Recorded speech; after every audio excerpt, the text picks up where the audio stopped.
दोस्तों, बहुत दिन से आप लोग भी परेशान थे कि आखिरकार नदीम भाई यमन की तरफ से कोई खबर क्यों नहीं आ रही है।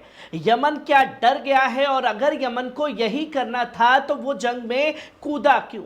और आज यमन ने इन तमाम बातों से पर्दा उठा दिया है और बता दिया है ना वो डरा है और वो उसी तरीके से हमले कर रहा है जैसे जंग के बीते एक महीने पहले वो लगातार कई बड़े हमलों को अंजाम दे रहा था।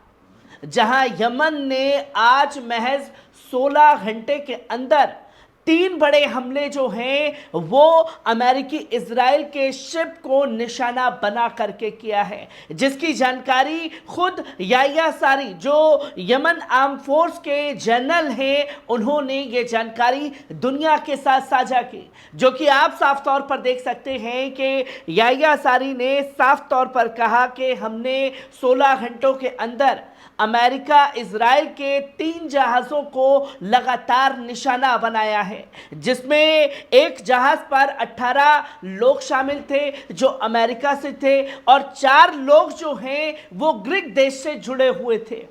जिसकी जानकारी लगी तो फिर उसके बाद एक बड़ा क्लैश लाल सागर में यमन अमेरिका फोर्सेस के बीच में देखने को मिला, जिसकी जानकारी दी जा रही है। और कोई और नहीं बल्कि ये कहीं वेबसाइट पर लगती या कहीं और होती तो इस खबर को झूठ मान भी लिया जाता, पर याह्या सारी जो जनरल हैं उन्होंने खुद इस बात की जानकारी दी।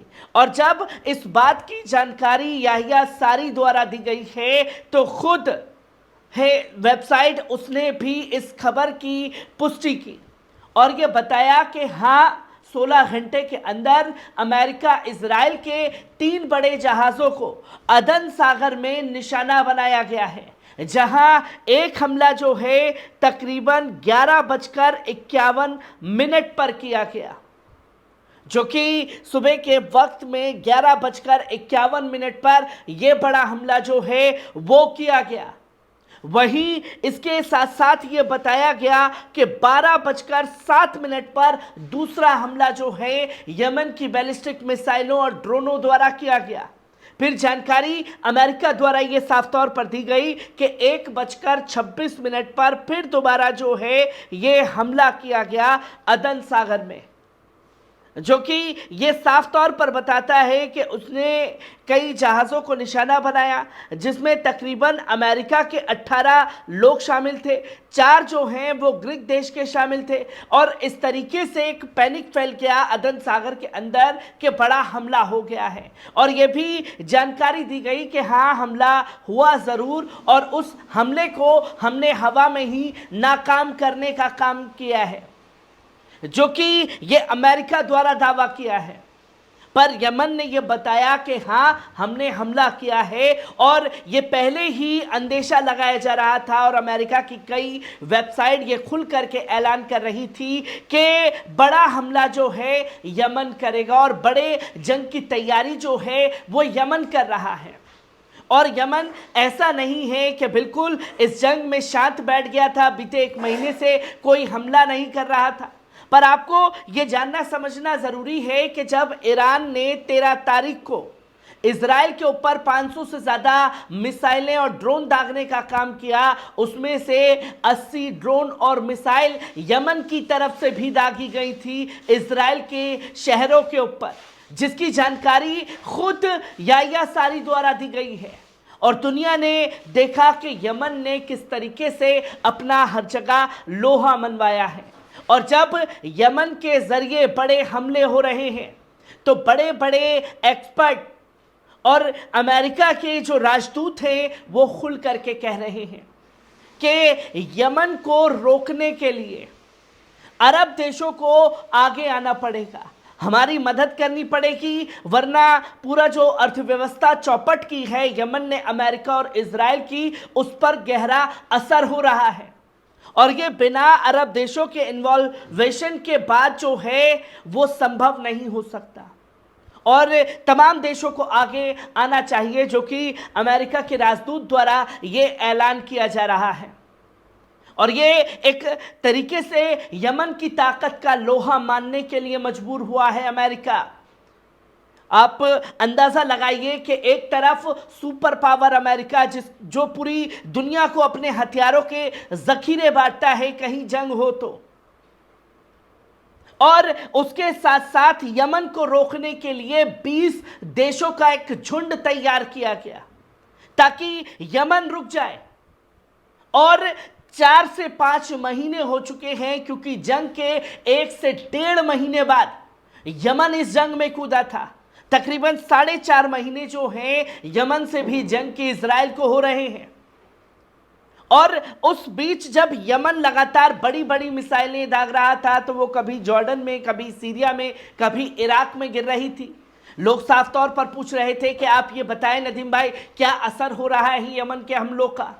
पर यमन ने इस जंग में अपनी पूरी स्ट्रेटेजी बदली और उस पूरी स्ट्रेटेजी को लाल सागर में तैनात कर दिया।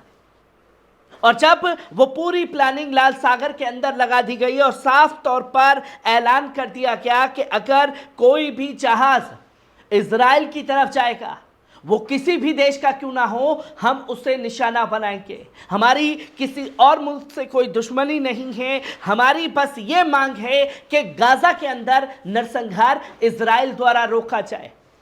और अब ये अमेरिका कह रहा है कि उसे तमाम अरब देशों की मदद की ज़रूरत है यमन को रोकने के लिए। और जब यमन ने बड़े कारनामे को अंजाम दिया तो हमास के ब्यूरो चीफ इस्माइल हानिया का आप ये बयान देख सकते हैं, जहां इस्माइल हानिया ने साफ तौर पर कहा कि जो काम बड़े बड़े मुल्क नहीं कर पाए वो काम यमन ने करके दिखा दिया। और लाल सागर में जिस तरीके से अपना झंडा डंडा गाड़ा, उसने अमेरिका और इजराइल की अर्थव्यवस्था को चौपट कर दिया है। और इस कदम के लिए यमन को जितने सलाम पेश किए जाएं उतने कम हैं, क्योंकि यमन ने यह दिखा दिया कि सुपर पावर होने से कोई सुपर पावर नहीं हो जाता, बल्कि आपको जंग के नियम कानून की स्ट्रेटेजी बनानी पड़ती है और वही स्ट्रेटेजी जो है आपको सुपर बनाती है। जो आपने लाल सागर के अंदर किए गए हमलों को लेकर के दिखा दिया है।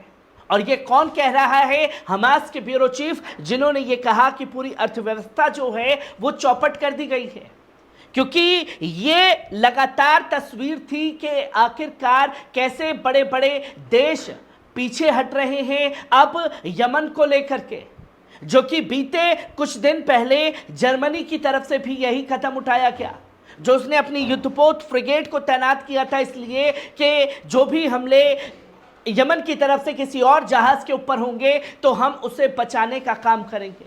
पर यह क्लियर हो गया कि जब वो पूरी तरीके से नाकाम लाल सागर में हो गए तो जर्मनी को भी अपने फ्रिगेट युद्धपोत को वापस बुलाना पड़ा है। जर्मनी एक बड़ी जीत जो है वो यमन की साफ तौर पर लाल सागर के अंदर देखने को मिली है, जिसे देख अमेरिका और इजराइल बुरी तरीके से बौखलाए हुए हैं। और उनकी बौखलाहट में यमन ने हमले नहीं किए, बल्कि 16 घंटे के अंदर 3 बड़े ऑपरेशंस को अंजाम दे करके ये बता दिया कि वो इस जंग में वैसे ही इन्वॉल्व हैं जैसे पहले थे। हर एक खबर से आपको रूबरू कराता रहूंगा। दीजिए इजाजत, शुक्रिया।